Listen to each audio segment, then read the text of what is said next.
Hi friend जय Jagannath Piyusha official को आपण मानक स्वागत। जमती कि आपण माने जानते आज मेट्रिक परीक्षा आरंभ है तो सब मेट्रिक परीक्षार्थी मानक मु ऑल द बेस्ट जन आज ब्लॉग टी को आरंभ करने जाऊँगी। आज मेट्रिक परीक्षा ड्यूटी थिला बोली मुझे 12:30 आसी तरतरी रोषे कर देखो। आज शुक्रवार आम आज बिना प्याज रसुण खाइबू कौन रोषे करुँची देखु मु डाली बसई ये बीन्स आलू गाजर भजा करुँची आ डाली रे परिबा पकेबी डालमा करी से अदा देखु ये 1.5 इंच खंडे अदा नहीं भल भाव छेंची देवी पूरा भल कि प्लेन करके छेंची देवी अदा छेंची देके रखी तापरे एपटे भजा बसई देखो भजा हो आसलानी चुली रे भात बसई चुली रे भात बसई कि गैस रे तरकारी करुँची बहुत लेट हो गलानी एग्जाम ड्यूटी सारिकी आसला बेलू बहुत टाइम हो गलानी से मु तरतरी रोषे करुँची डालमा छुंकीबा मु अदा को देखो डाली रे परिया पकई सब सीझे नहीं फुटण सुखिला लंका आउ अदा छेचा पकईकी डालमा को भल भाव छुकी नेली एपटे देखो चुली रे भात कर सारिकी मु माछ बसई माछ आमे शुक्रवार पियाज रसुण भी खाऊनु किंतु नणंदे आछंती सी बिना माछरे खाआंतीनी तो तांको लगी माछ।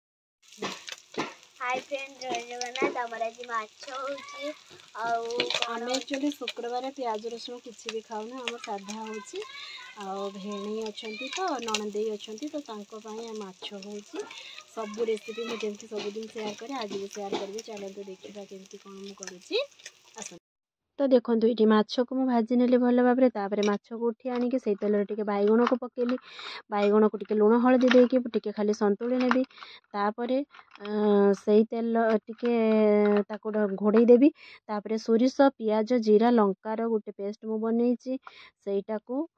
या देहरे पकेबी पानी टिके देवी तापर माछ गुड़िक ता देहरे छाड़बी देखो मुझे देखौची केमिति एपटे डालमा छुंकी थी डालमा नहीं पूरा हो गलानी आउ